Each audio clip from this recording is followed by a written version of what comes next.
नमस्कार। 1975 शायद पिछली बार था जब इंडिया और चीन के बीच में जो लाइन ऑफ एक्चुअल कंट्रोल है वहां लड़ाई हुई, जिसमें भारतीय सैनिक शहीद हुए हैं। पर कल रात एक बार फिर ऐसा ही हादसा हुआ, ऐसी ही घटना हुई जहां भारतीय सैनिकों की जान गई, अफसर की भी जान गई, और रिपोर्ट्स आ रही हैं कि चीनी सोल्जर्स को भी मारा गया है। पर जो एग्जैक्टली क्या हुआ गालवान में, उसकी पुष्टि धीरे धीरे हो रही है और जानकारी अभी तक सामने आ रही है। पर एक बात स्पष्ट है, कोरोना वायरस दुनिया भर में फैला, और कोरोना वायरस इसलिए फैला क्योंकि चीन ने भी कवर अप किया। जब कोरोना वायरस फैल रहा था वुहान में, चीन ने दुनिया को पूरी तरह से नहीं बताया क्या हो रहा है। सब दुनिया भर में कोरोना वायरस फैला है। किसी ने सोचा होगा, सब लोग समझ रहे होंगे कि शायद चीन कोशिश करेगा कि जब लोग इस महामारी से लड़ रहे हैं, हम उनकी सहायता करेंगे। पर चीन का रवैया तो बिल्कुल अलग ही हुआ है।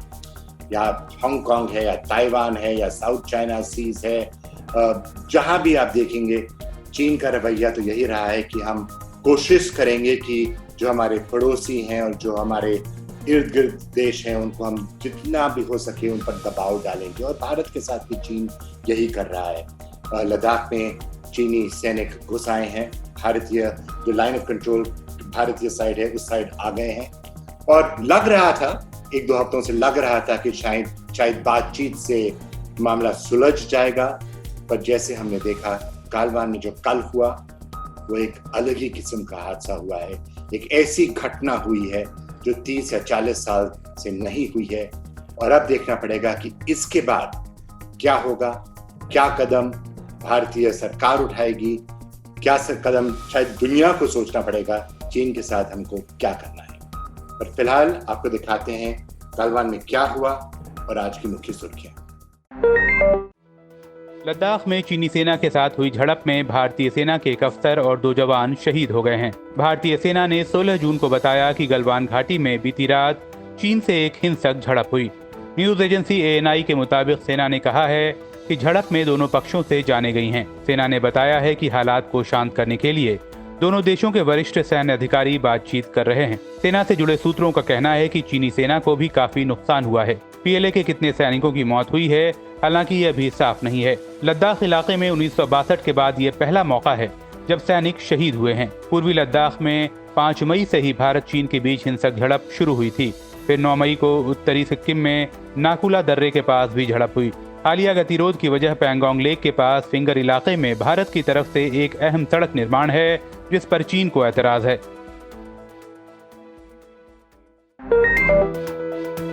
लद्दाख में चीनी सेना के साथ हुई झड़प में भारतीय सेना के एक अधिकारी और 2 जवानों के शहीद होने की खबर के बाद रक्षा मंत्री राजनाथ सिंह ने एक हाई लेवल बैठक की। इसमें chief of defence staff general Bipin Rawat के साथ साथ सेना, वायुसेना और नेवी चीफ शामिल हुए। साथ ही विदेश मंत्री S जयशंकर भी इस बैठक में मौजूद थे।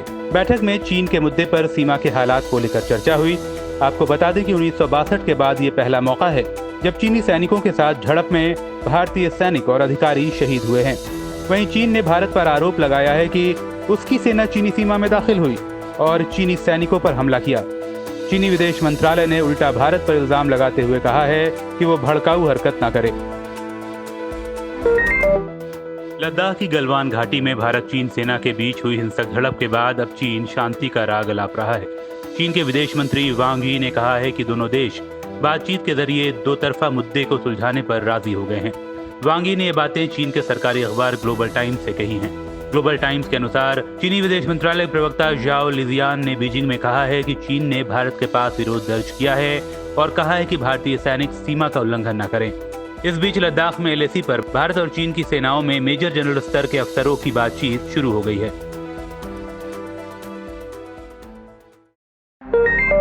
चीन के साथ सीमा विवाद के बीच अब गलवान घाटी में हुई हिंसक झड़प में भारतीय सेना के एक अधिकारी और 2 जवान शहीद हो गए हैं। विपक्ष ने इस घटना को बेहद गंभीर बताते हुए प्रधानमंत्री से इस पर बयान की मांग की है। कांग्रेस प्रवक्ता रणदीप सुरजेवाला ने ट्वीट कर रक्षा मंत्री से इस खबर को कंफर्म करने को कहा है।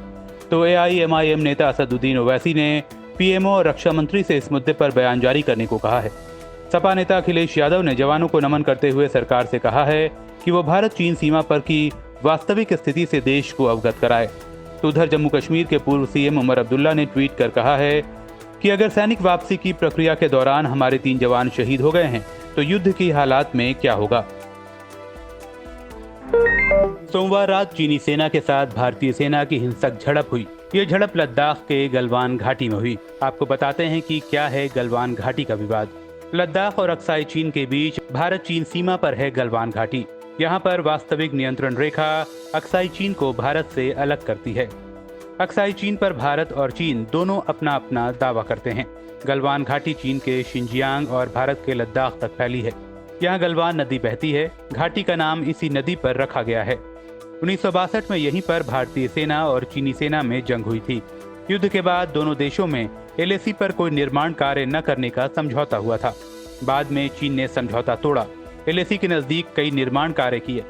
भारत ने भी अपनी स्थिति मजबूत करने के लिए एलएसी पर निर्माण का काम शुरू किया। चीन ने इसी का विरोध किया और अपने सैनिक गलवान घाटी में बढ़ा दिए। सोमवार देर रात भारत चीन में हिंसक झड़प हुई, जिसमें भारतीय सेना के एक अधिकारी और 2 जवान शहीद हो गए।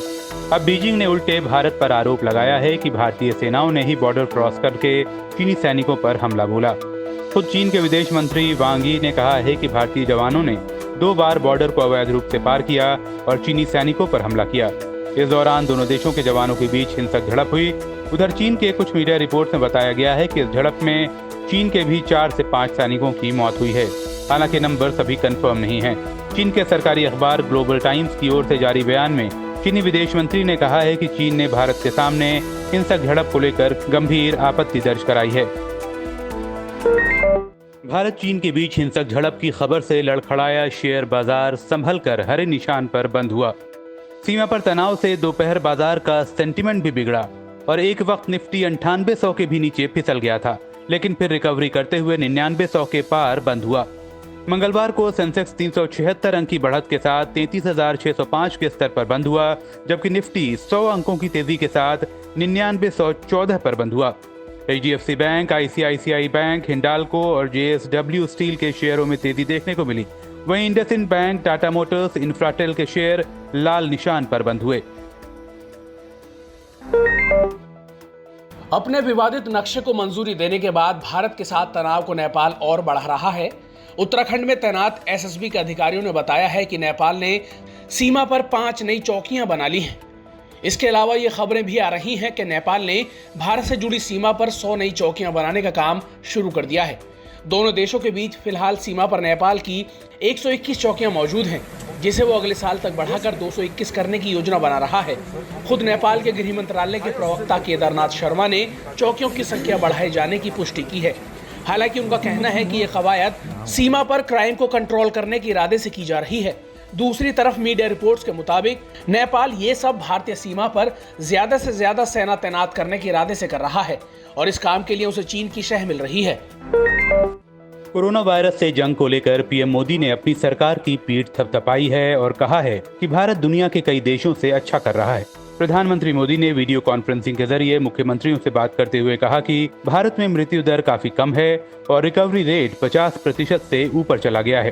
पीएम ने एक बार फिर लोगों से मास्क लगाने, 2 गज की दूरी रखने और हाथ धोने की अपील की। उन्होंने कहा कि जितनी जल्दी हम कोरोना को रोकेंगे, उतनी ही जल्दी हमारी अर्थव्यवस्था खुलेगी। आज भारत में रिकवरी रेट 50% से ऊपर चला गया है। आज भारत दुनिया के उन देशों में अग्रणी है जहां कोरोना संक्रमित मरीजों का जीवन बच रहा है। देश में कोरोना की तेज रफ्तार थम नहीं रही है। मंगलवार सुबह आए आंकड़ों के मुताबिक बीते 24 घंटे में 10,667 नए केस सामने आए, जबकि 380 मरीजों की मौत हुई है, जिससे अब देश में कोरोना के कुल मरीजों की संख्या 3,43,091 पहुंच गई है। वहीं मरने वालों की संख्या बढ़कर 9,900 हो गई है। देश में फिलहाल 1,53,178 एक्टिव केस हैं और 1,80,000 से ज्यादा मरीज कोरोना को मात देने में कामयाब रहे हैं। खास बात यह है कि कुल मरीजों के मामले में भारत दुनिया में पहले से ही चौथे नंबर पर बना हुआ है। अब एक्टिव और रिकवर मरीजों के मामले में भी चौथे नंबर पर आ गया है। इन डराने वाले आंकड़ों के बीच अच्छी खबर यह है कि देश में रिकवरी रेट बढ़कर 51.08% हो गया है। मंगलवार को 24 घंटे में 7,419 लोग कोरोना से ठीक होकर घर लौट चुके हैं। पेट्रोल डीजल की कीमतों में लगातार हो रहे इजाफे पर कांग्रेस की अंतरिम अध्यक्ष सोनिया गांधी ने पीएम मोदी पर तीखा हमला बोला है।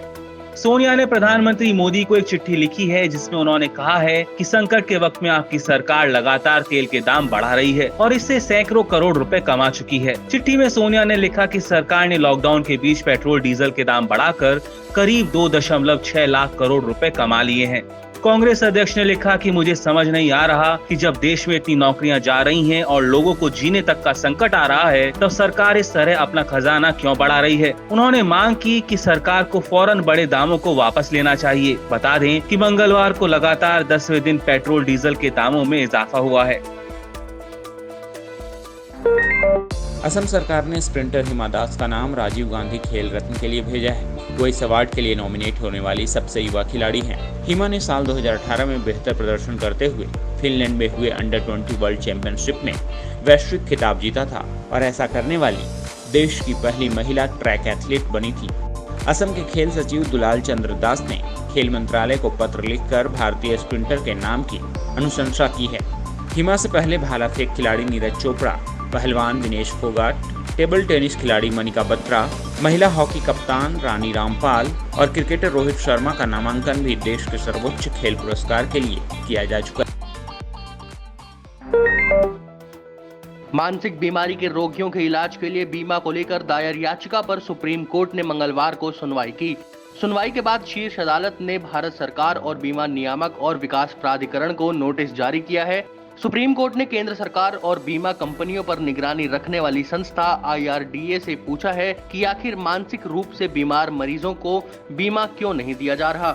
दरअसल याचिका को वकील गौरव कुमार बंसल ने दायर किया है, जिसमें बीमा कंपनियों को मानसिक बीमारी के रोगियों के इलाज को भी चिकित्सा बीमा के अंतर्गत लाने के लिए उचित निर्देश देने की मांग की गई है। गौरतलब है कि बॉलीवुड स्टार सुशांत सिंह राजपूत की मौत के बाद मानसिक बीमारी को लेकर बहस तेज हो गई है।